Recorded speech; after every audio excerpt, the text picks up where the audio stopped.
Polling booth की जो संवेदनशीलता होती है उस संवेदनशीलता को दूर करने के लिए वोटिंग का जो होता है, लाइव टेलीकास्ट जो वोटिंग का होता है उसकी बड़ी महत्वपूर्ण भूमिका होती है। और जैसा कि सब लोग जानते हैं कि पहले वीडियो कैमरे के माध्यम से ये चीज़ें होती थी, उसके बाद सीसीटीवी के माध्यम से होती थी और अब लेटेस्ट वेबकास्टिंग की टेक्नोलॉजी का इसमें प्रयोग किया जाता है। वाराणसी में 3361 बूथ हैं जिनमें 487 बूथ को क्रिटिकल घोषित किया गया है। इन सभी 487 बूथ्स पे हम लोग वेबकास्टिंग कराएंगे, जिसमें टैबलेट के माध्यम से सारी लाइव टेलीकास्टिंग पूरी वोटिंग प्रक्रिया की जितने भी देर पोलिंग चलेगी, सुबह 7 बजे से लेकर 6 बजे तक, वो लगातार हम लोगों के स्क्रीन पे दिखाई देती रहेगी। इसी के साथ उसका लिंक भी इलेक्शन कमीशन उपलब्ध करवाता है, जिसके माध्यम से कोई भी उसकी लाइव टेलीकास्टिंग देख सकता है। संवेदनशील बूथ पे किसी प्रकार की कोई घटना ना हो, कोई बूथ कैप्चरिंग ना कर सके, फर्जी वोटिंग ना हो, एब्सेंटी, शिफ्टेड और डेड वोटर्स में से कोई व्यक्ति आके बिना वेरिफिकेशन वोट ना कर रहा हो, पोलिंग पार्टी किसी तरह की गड़बड़ ना कर रही हो, या कोई कैंडिडेट या उनके पोलिंग एजेंट बदमाशी ना कर रहे हो, ये घटनाएं सारी देखने को मिलती हैं। और वेबकास्टिंग एक अच्छा माध्यम होता है जिससे सबको पता रहता है, तो कोई भी घटना करने से बचता भी है।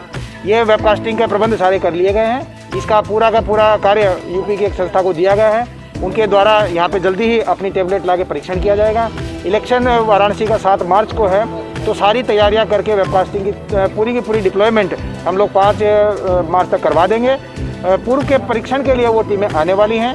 इसके साथ ही कुछ अन्य पॉलिटिकल पार्टियां संवेदनशील बूथों की और लिस्ट देगी, तो उनको भी इसमें जोड़ा जाएगा। फिलहाल 487 बूथ हैं जो फाइनल किए जा चुके हैं। संवेदनशीलता के आधार पर कुछ और बूथ चिन्हित होंगे तो उनमें भी वेबकास्टिंग कराई जाएगी। सर एक चैलेंज तो इतना बड़ा है, शिवरात्रि का त्यौहार भी है और चुनावों को दृष्टिगत रखते हुए भी सुरक्षा व्यवस्था ने चीजें देखनी है और कई त्यौहार बीच में पड़ रहे हैं, इसको लेकर सर क्या प्लानिंग है? जितने भी त्यौहार बीच में आ रहे हैं इलेक्शन से पहले, उन सब के त्यौहार के बारे में जो भी सामाजिक रूप से और जो भी धार्मिक मान्यताओं के अनुरूप वो त्यौहार मनाए जाते हैं वो वैसे ही मनाए जाएंगे।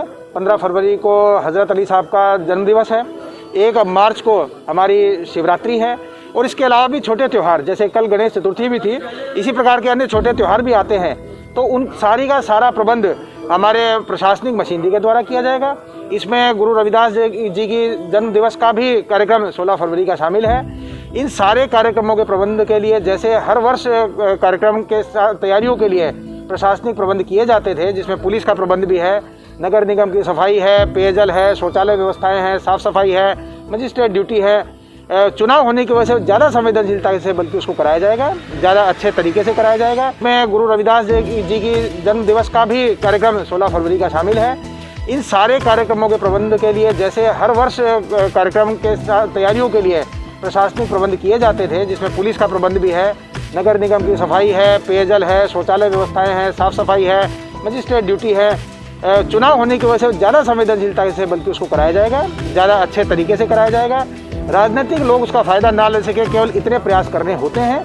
राजनीतिक लोगों को इन जगहों पे आने से मना ही नहीं है, वे अपनी श्रद्धा के अनुसार आ सकते हैं, लेकिन इन प्लेटफॉर्म्स का प्रयोग राजनीतिक पर्पज से ना करें, ये सभी पॉलिटिकल पार्टीज़ को बता दिया गया है। पुनः उसको बताया जाएगा, लेकिन सारे त्यौहार कराने की छूट बाकायदा इलेक्शन कमीशन ऑफ इंडिया के द्वारा भी और प्रशासनिक तरीके से भी उसको पूरे प्रबंध कराकर आयोजित करवाया जाएगा।